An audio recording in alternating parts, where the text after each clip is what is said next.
What you're about to hear is a true story in every detail that happened exactly as it will be told. Nanou's murder mystery. On a mysterious morning, the Moroccan gendarmerie received an urgent report about a suspicious car accident on the road linking Tangier and Tétouan. A patrol rushed to the scene.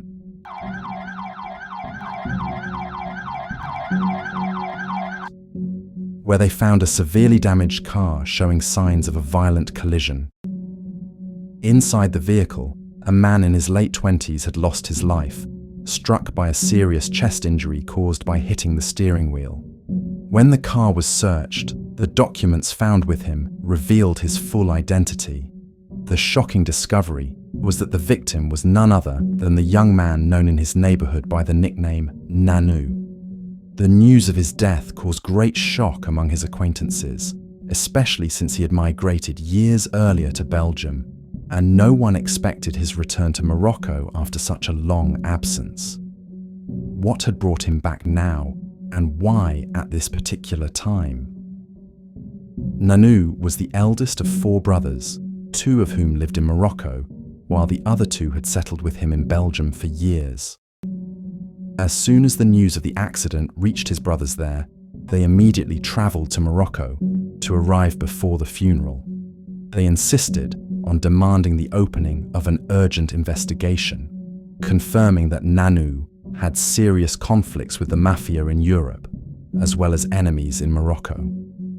The Moroccan authorities responded to the family's request and began investigations, quickly uncovering a terrifying truth. The accident was not fate, but a carefully staged crime. The news of Nanou's death spread like wildfire throughout the city. He was no stranger. His name and story were etched in Tangier's memory. People remembered him as a young teenager, barely 16 or 17, wandering at night near nightclubs and bars, selling cheap cigarettes to drunken customers who rarely even looked at him. Sometimes he received a coin, other times an insult, or even a slap. In those harsh years, poverty devoured him mercilessly. He had abandoned school early in search of a living, only to find himself trapped in a world without compassion. Endless nights, desolate streets, and the gaze of a society that saw him as nothing more than a worthless stray. He often returned home at dawn, carrying little more than humiliation and a handful of coins that could barely buy him bread. The dangers of night work for a boy his age were evident. He often found himself witnessing violent brawls between drunkards, police chases, or the greedy advances of drug dealers who never hesitated to exploit minors. Yet, Nanou kept surviving in the shadows, growing up too fast, hardened by a life that left him no choice but to adapt or be crushed. Over time, Nanou was no longer just a seller of cigarettes outside the nightclubs. He became part of the scene. He came to know the hidden details of that world, which came alive in Tangier's streets after midnight. His connections expanded, and his face became familiar among bar and nightclub regulars. He knew the names of the prostitutes, exchanged greetings with the dealers of hashish and cocaine, and even the taxi drivers who lived off drunk customers. Little by little, his role shifted from a marginal boy to a small intermediary, providing various services. He brought some clients a few grams of drugs, arranged encounters with prostitutes, and called taxi drivers to pick up the drunken men in the early hours of dawn. He knew whom he could trust, whom he should fear, and whom he could bargain with. At that moment, Nanou took his first real steps onto the dark path, a path full of dangers, where there is no place for the weak, and where falling means the end. Among the patrons of a nightclub in Tangier, one of the installment cocaine dealers from the city of Tétouan in northern Morocco noticed Nanou's activity. He approached him with sharp eyes and suggested that he move to Tetouan to work for him in exchange for a generous payment far beyond anything he had earned so far. Nanou did not hesitate for a moment and agreed immediately. His task was simple on paper, but fraught with danger, hiding rolls of cocaine in his pockets while moving between bars and nightclubs. The Moroccan police occasionally conducted inspections that led to the arrest of dealers, but his innocent, childlike appearance was his greatest shield. The police never suspected him. Nanou continued this work and began to earn money, moving around with the dealer between the various entertainment venues in Tetouan.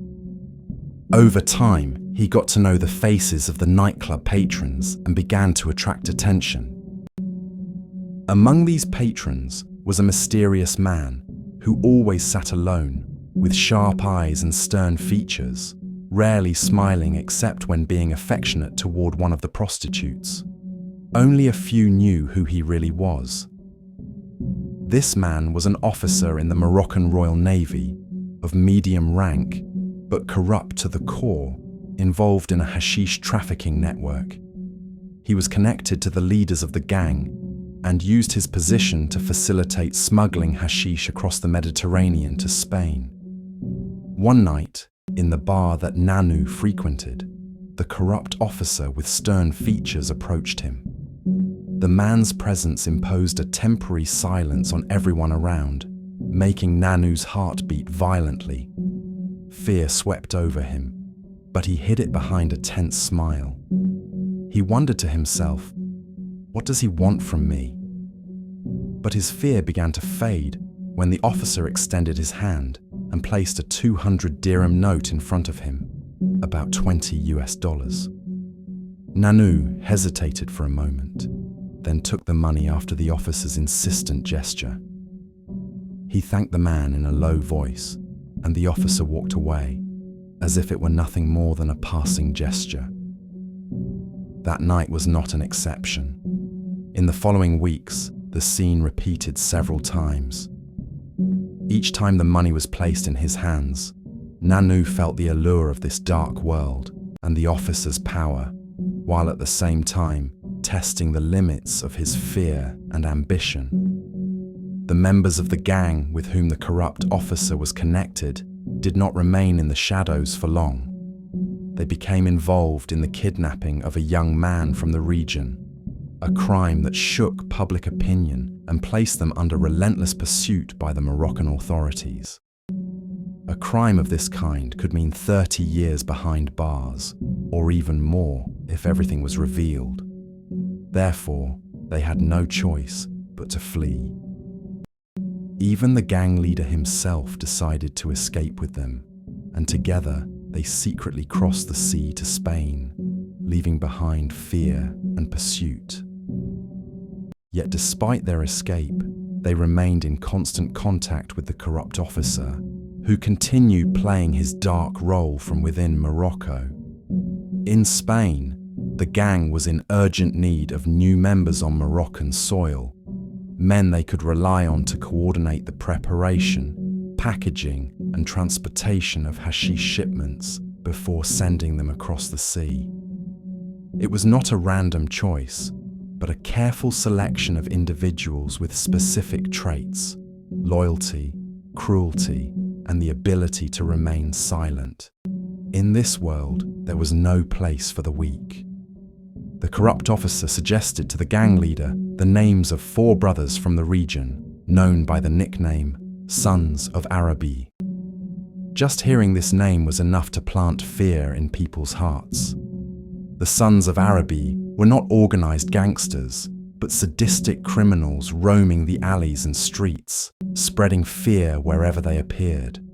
They were used to blocking the paths of passers-by and robbing them by force, and they did not hesitate to attack women in broad daylight, snatching their handbags under the threat of weapons as if it were nothing but a game. The whole city knew them, yet no one dared to report them. Everyone feared their revenge after being released from prison, as they always returned more violent than before. As for Nouman, the youngest brother, He was the most brutal of them all. For him, violence was an instinct.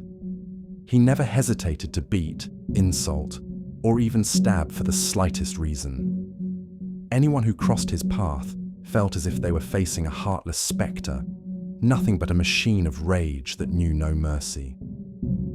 The gang contacted the Sons of Arabi, the four brothers known for their violence, and proposed that they join and work for them.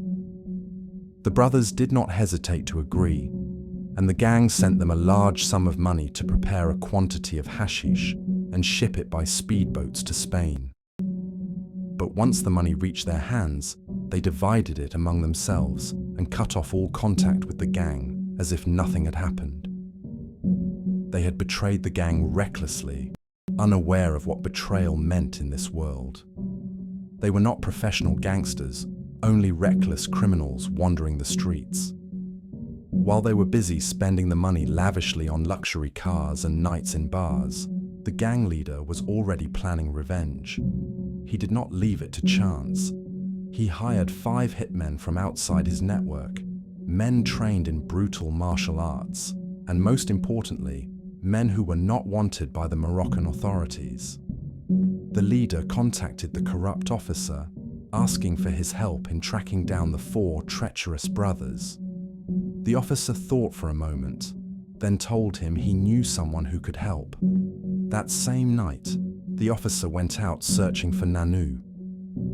It did not take him long to find him, and he approached, telling him that he wanted to discuss a very profitable deal away from prying eyes.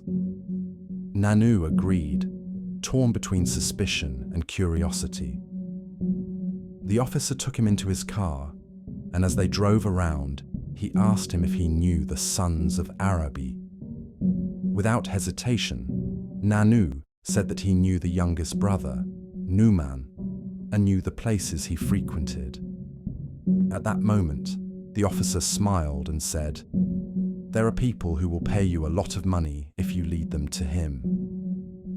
Nanou accepted immediately, for everyone in the city hated the Sons of Arabi because of their brutality, and to him, it seemed like nothing more than a golden opportunity. The corrupt officer informed the gang leader that there was a young man who knew how to lead them to one of the treacherous brothers, specifically to Nouman. But he set an important condition, that the gang must take Nanou to Europe after the operation, because staying in Morocco would be extremely dangerous for him. If the Sons of Arabi discovered that he had helped the gang find them, they would show him no mercy, and revenge would be inevitable. The gang leader agreed. After planning the operation with extreme precision, the hired hitmen took a plane to Tangier, then rented a car and drove it themselves toward Tétouan. On the night of the operation, the 5 of them gathered in a small hotel, dressed elegantly and posing as ordinary tourists, so as not to raise any suspicion. Nanou joined them and got into the car as they headed toward the bars that Nouman and his friends frequented. A heavy silence filled the vehicle, broken only by the sound of the engine roaring through the night like a warning signal. Nanou turned his head quickly from side to side, watching every movement in the dark streets. His heart was pounding, and every distant light put him on high alert. Suddenly, Nanou shouted, "Stop! Stop!" It's his car, right there in front of the liquor store. The car came to an immediate halt. The night seemed charged with tension, each second ticking like a warning bell, while the eyes of the hitmen focused on the target, ready to move at any moment. The hitmen's car stopped behind Nouman's vehicle. It carried 3 people, while the driver's seat was empty. Nanou leaned in nervously and whispered, "Nouman is not with them." They waited for a few minutes, then suddenly a young man emerged from the store, carrying bags heavy with bottles of wine, walking confidently toward his car. He opened the trunk, placed the bottles carefully inside, and closed it. while the eyes of the hitmen monitored every move with precision. Nanou's heart pounded rapidly, fear gripping him completely. Nouman drove off, and the hitmen followed closely. Nanou whispered, "He's heading to the nightclub." Nouman had no idea he was being pursued. The hitmen's car closed in silently, each one waiting for the perfect moment to execute the plan. They approached an intersection. Nouman slowed down, while the hitmen accelerated. Suddenly, the hitmen's car smoothly overtook Nouman's vehicle, then turned sharply in front of him and stopped abruptly. Nouman slammed on the brakes and collided with the back of the hitmen's car. But fortunately, no serious damage occurred. For a brief moment, silence returned, but tension crackled inside the car. The hitmen's eyes followed every movement, and Nanou held his breath, knowing that any mistake could ruin the entire plan and put everyone in grave danger. The hired hitman got out of the car, while Nanou hid inside, his eyes wide with terror, his heart pounding wildly with every movement outside. How will the confrontation between Nouman and his companions and the hitmen be? And will Nanou be able to survive this nightmare? All of that we will discover in the coming parts of Nanou's story.